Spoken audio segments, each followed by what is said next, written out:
Hi, Rosedell Roadrunners.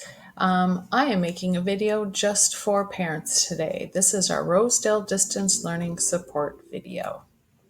I am Miss Payre. I am sending you lots of air hugs. I wanted a chance to speak with the people who are supporting our students during this crisis, and that is you. So you've been in distance learning now for about 3 weeks. I've gotten a lot of comments on my check-in form about like, how do teachers do this? Help, can we send them back yet? And this is the best I can do for you right now. So this is a little support for you. I want you to think about where you are and what you're doing right now, and you're trying to do a lot. And in doing a lot, we sometimes forget about ourselves. So put on your oxygen mask before assisting others, which, as you know, means take care of yourself so you can help others, right? Taking care of yourself is giving yourself what you need when you need it. And I know that's hard. So here are just two simple things that you can do, and you probably have heard about them before. So this is a reminder.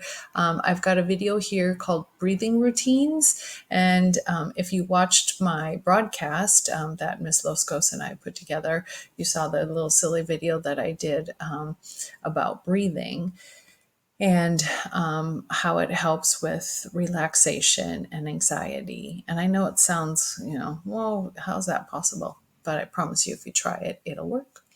And then there's a little video there about muscle relaxation. And I did it the first few times just during the day, and it was great. And now I do it every night when I go to sleep. And it is super helpful to help me relax. I hope you enjoy it, and I hope you do it every day.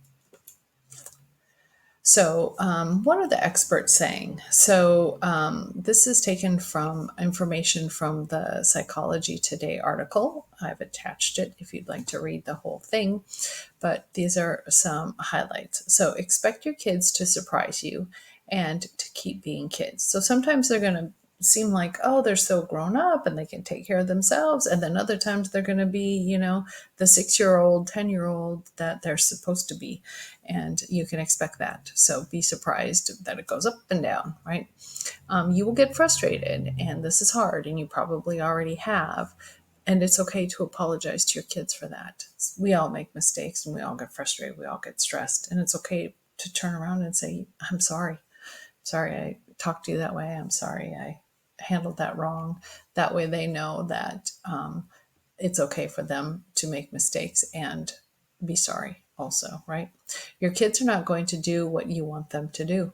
That's just it. You got to find a way to make that happen. And I've got a strategy for you. So your kids are going to communicate through their behavior. So that means that they're going to tell you what they need by the way that they are behaving. And it's important that you pay attention to that because they will. Experts say try to hug first. If you're frustrated, if they're on your last nerve, just say, let's hug it out. And that's always helpful, Also from my video from this week's broadcast, you'll see that I feel like and I know, and experts will tell you, it's very important that you take care of your bodies and you move. And it's important that the kids do that too. Laughter equals success. Even telling a silly joke, acting silly, doing silly things that causes people to laugh, that will release all the tension, right? Let go of your expectations. You can't do it all. And just know that what you're doing is your best, right? And predictability is the key. And we're going to talk about that a little more also. So just know my message to you is you are enough. Whatever it is that you are able to do each day is enough. So, how to navigate a classroom at home. 3 things that teachers do in the classroom that you can do in your home that is really going to help. One is creating a schedule and routines, having clear expectations, and using reinforcers/rewards. Depends on how you want to say it. So establish a routine. Get up the same time every day, go to bed the same time every day. eat lunch at the same time every day, routines, right?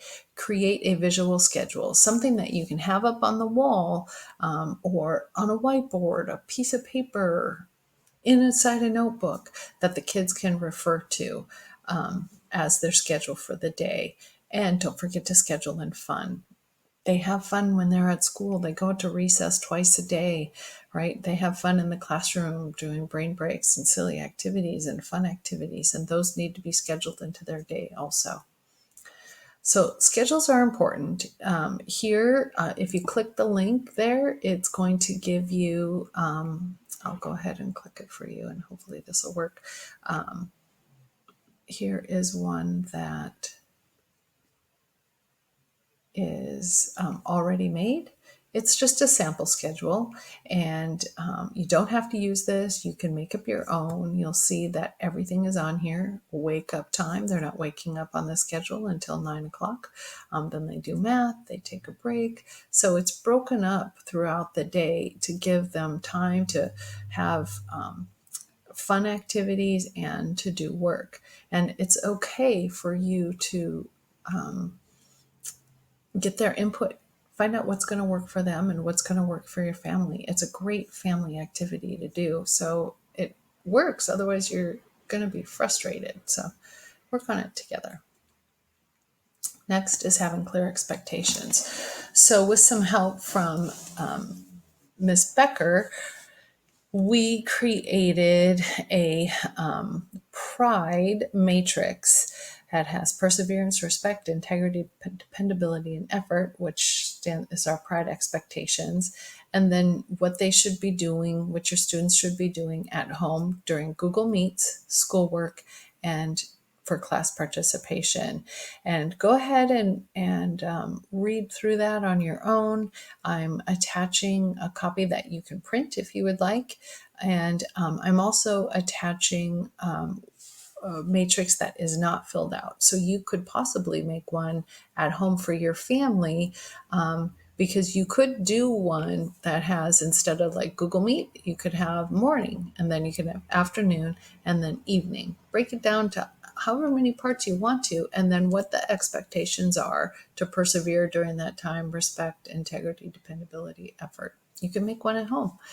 Okay, so having clear expectations is going to lessen everyone's anxiety, because everyone knows you're all on the same page, right? It's also going to help you to see what your child's strengths and weaknesses are, so you can emphasize the strengths and help them work on those weaknesses. And if you have clear expectations, you can create a reinforcement system that's going to help your kids to know that the behavior that they're doing is on the right track. So let's talk about reinforcers. So reinforcers increase the likelihood that preferred behavior will continue or increase. So you've got some things that you really want your kids to do, right? Say their chores. If you offer them a reinforcer for doing their chores, the likelihood for them to continue doing their chores without being asked just might happen. So reinforcers. So some kids need immediate reinforcers every 15 minutes, some every 5 minutes. It just depends on your child. You have to figure out what's going to work best. And other kids might be able to go the entire day with a reinforcer at the end of the day. So if your child doesn't seem motivated, look for what is motivating them first. So what is it that they are motivated to do? Watch them throughout the day. How are they spending their time? Then use that as a way to reinforce behaviors. Oh, he really likes playing those video games. Well, guess what? You can do your classwork without being told, and then you can earn your video game time, right? That's a reinforcer. So observed behavior occurs. So when you see the observed behavior occur, that's when you offer the reinforcer, right? And you don't wait for things to go wrong. If you are at home right now and you're thinking, I don't need any of this stuff, everything's going just fine. Well, that might just fall down the wayside in a week or two, right? So if you start offering reinforcers now for the good that they're doing now, the likelihood that those things will continue is much greater. You can have a token systems. They work, right? So every, it's like stars or tally marks or coins, whatever you use for a token system. And every time you see them, following your expectations, then you give them the token, And then you make a deal. Like once you get 10 tokens, then you get the reinforcer of ice cream at the end of the day, or game time with the family, or camping outside. In your backyard, right? There's some ideas there on the screen for you, and let your child choose what the reinforcement they're working for prior to the day beginning. So if you wake up, they choose what reinforcer are you going to work for the end of the day, or for till lunchtime, or something like that, and you can work it out that way. The most important part is that you are consistent. Consistency is the key. So on this slide, I've just given you some resources. Our great behaviorists and our school district have put the Behavior Alcove together. Those are the newsletters that they are writing to you that give you resources and ideas. And that is where I've gotten a lot of my information from for this video. I also put the link there to the Saugus Behavior resources. That's different from the newsletters because that just is resources for you. I also left 2 videos on here, how to see what your child has completed and still needs to complete, because I have heard from some parents that they're not sure, they don't know if they're getting their work done, and that's a little tutorial on how you can check to see, and then some ins and outs on the Google Classroom for you. My good friend Karen Fractor made those videos, and she said I could attach them to this video, so I thank her for that. And a little Winnie the Pooh for you. Where are we going, Pooh? Home, Piglet. We're going home because that's the best thing to do right now. And I thought that was very appropriate for what we're doing these days, isn't it? So we are here for you. If you have any questions, you need support, you need advice, my email is there. Miss Loskos's email is there, and we're always available through Parent Square. So please reach out if you need us. Can't wait to see you again and miss you, and have a great day.